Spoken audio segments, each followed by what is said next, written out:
What made Megatrax finally accept my music after 127 rejections? Well, I've got about 200 tracks published by Megatrax at the moment via a UK sub-publisher. About 127 of those were rejected first time round. With revisions, they were accepted once I finally worked out what they were looking for. So if you're getting your tracks rejected at the moment, have a listen to this video. It could save you months and months of heartache and frustration. Hi, I'm Andrew. I'm a full-time media and production music composer. I've been working and doing this for 7 years now, so I'm 7 years into my journey. I have my music published by Megatrax, by Warner Chappell, by Universal Music, and I've had placements on primetime BBC, CNN, and all sorts of obscure and weird and wonderful American sitcoms and reality shows.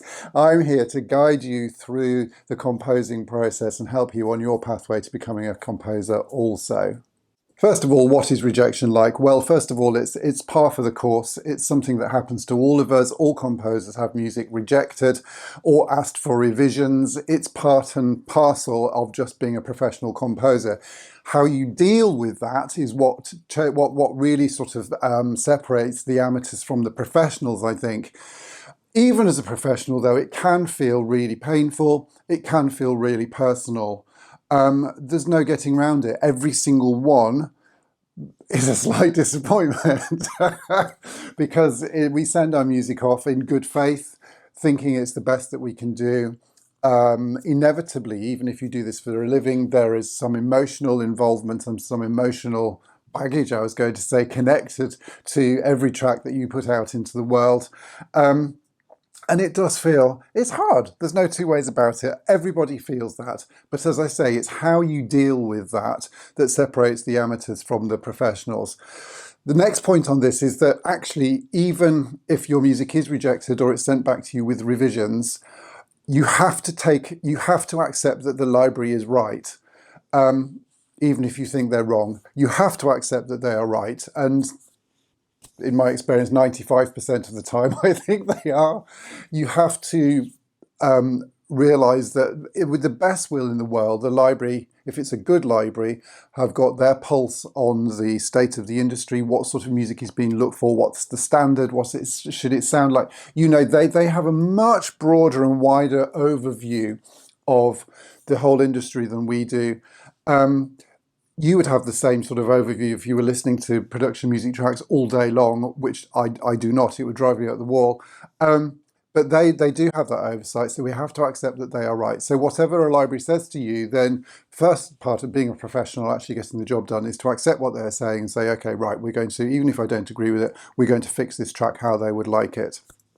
And the third thing about this whole rejection thing is just removing as much as you can the emotional tie to a track. And I did say a few minutes ago that I think every single track has an emotional tie, and I think it does. But there is also a certain extent, when you're a professional composer, of writing something, sending what you think is right out into the world, and then sort of letting it go. And whatever comes back, being emotionally sort of separate from that and changing whatever needs to be changed in a dispassionate almost sort of way, and accepting that that's how it has to be. I have to be honest and say that when I'm writing a track, and I write a track sort of on a weekly, fortnightly basis, I'm deeply emotionally invested in doing it. As soon as that track is finished, I have no interest in it whatsoever. I hate doing revisions because I'm not interested in making that track any better, really, even though I do it. I hate doing cut downs. I hate doing stems, etc., because to me that track is just out. It's done. I'm not interested in it anymore. And I think that, in a way, can be quite healthy and quite a good way of getting through doing the revision process. Okay, so number one, what's the number one feedback or number one rejection that I've had? The very first thing that I always get back, and was so common, particularly in the early days, is this track or part of it sounds fake. It doesn't sound real. It doesn't sound convincing. And a good library will pick up on stuff that sounds sampled, stuff that is obviously, you know, not live recorded. Now, for me, that was a lot of that was strings. I write with a lot of strings, and I got a lot of stuff back, both with longs and shorts, about the samples not sounding realistic.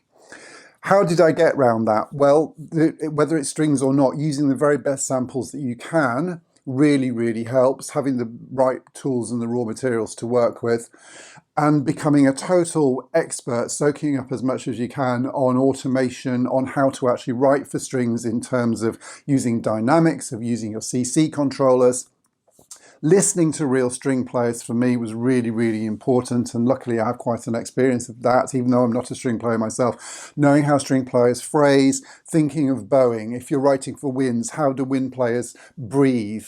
If you're writing for piano, how do pianists phrase, for example? All of these things, even if you're writing with samples, are vitally, vitally important to getting some sort of realistic outcome. For me also, mixing the sampled instruments with some sort of live recording makes a massive difference. Even if I, like using strings as an example because I do it a lot, even if I have only one live string line in there mixed with the samples, makes a huge, huge difference. The other thing is great mixing as well. I think it's really, really easy to create something that doesn't sound like a performance if you don't imagine that you have the performers in front of you. And I'm talking about mainly acoustic music here because this is my experience and what I write. I think it's really, really important to imagine the players in a space and imagine what they will sound like in that space. It's so easy to have a big string section and then have a VST flute like super loud over the top, which is just not going to sound right at all. It needs to be back in the mix. The flutes sit at the back of the orchestra, for example. If you have a small ensemble, if you have a string quartet with your violins at one side, viola, cello on one side, your panning has to be absolutely right, for example. And having them in the same space, having them mixed and balanced absolutely perfectly makes a massive, massive difference to the sense of reality of your mock-up or the reality of your track. The second big thing for me, or second big mistake, was misunderstanding what a library actually needed, particularly in the early days. So I knew that when I was sending my music out in the early days that my music was good. It was okay. You know, I'm an okay composer. I'm good enough. But that doesn't necessarily mean that it was licensable. I think I, in those early days, hadn't got a sense of how a production music track really needs to sort of build, how there needs to be clear edit points, how I can make a track have several different versions within one sort of coherent track that can be cut in different ways. So there's a sort of breakdown bit that can be looped round for an editor, for example. There's a loud version with a melody. There's a softer version at the beginning. There's a little intro. There's a tail at the end for them to maybe cut and just use, you know, as a sort of little stinger. There's all sorts of things that you can do within the span of your 2 minutes or whatever it's going to be, variety, to make almost that 2.5 minute track like a little compendium of tools for your editor to sort of add to the picture in as many different ways as they can. And learning that is really important. I think also realizing that actually most of the time and most of my placements, a majority of my placements, have been underscore, they're under dialogue, or they're in their background. You know, there's other stuff going on, and actually the music is subservient to the picture. And I think I got feedback many, many times, particularly in the big latter sections of some of my tracks, that it was just simply far too complicated. And I think there is always a tendency to try and show what we can do, and, you know, how 3 or 4 lines of counterpoint go together or something, and write a fugue at the end or something. You really don't need that for production music. A majority of it is harmonically and melodically actually very, very simple. And that sort of pared down sort of minimalist approach sounds very easy to do, but it's really, really difficult to make effective, really, really difficult to create just a single mood and a really, really strong vibe and a strong message while still being sort of low-key and underscorey and not sort of, you know, being really, really prominent. So that's really important, and that's something that I got wrong right at the beginning, definitely. The third thing also is just trying to be original, trying to be different. I think there were some tracks where definitely some tracks where I tried to sort of push the envelope a little bit too much. And I've heard, and also in my experience, I think, you know, libraries do want something new and original and ear-catching, but they also want some of the predictable tropes or some of the predictable sort of, you know, sort of things that say this is comedy or this is tension. And there's only so many things you can do. You can push the boat a little bit. And I think it's been said that actually 80% of your track needs to really sort of fit in with those stereotypes, if you like, and 20% of it should have some sense of originality, be that melodically, harmonically, or just the instruments that you're using or something like that. You really don't need to be reinventing the wheel. It just needs something that just has a little spark of your voice or a little spark of something that's a little bit different, be it, you know, something that's mixed in a different way, two genres together or something like that, but nothing too radical or revolutionary. And finally, my third mistake was sending out music that actually, in hindsight, I can see had mistakes in it. So bits that are fractionally out of time or fractionally out of tune or out of sync or something like that, or textures that don't quite work. And I think when you're listening through to a track, you almost learn those things and you don't hear them. And it's only when a library owner sort of, you know, listens to your track and listens to the back, it sticks out. You sort of forgive yourself and you sort of don't hear it after a while. But having that sort of pernickety detail is really, really important. I have a bit of a knack of writing slightly quirky harmony at times that to my ear works. Sort of unresolved dissonances or dissonances that resolve in slightly quirky ways, but actually to a lot of people I just think it's just too complicated.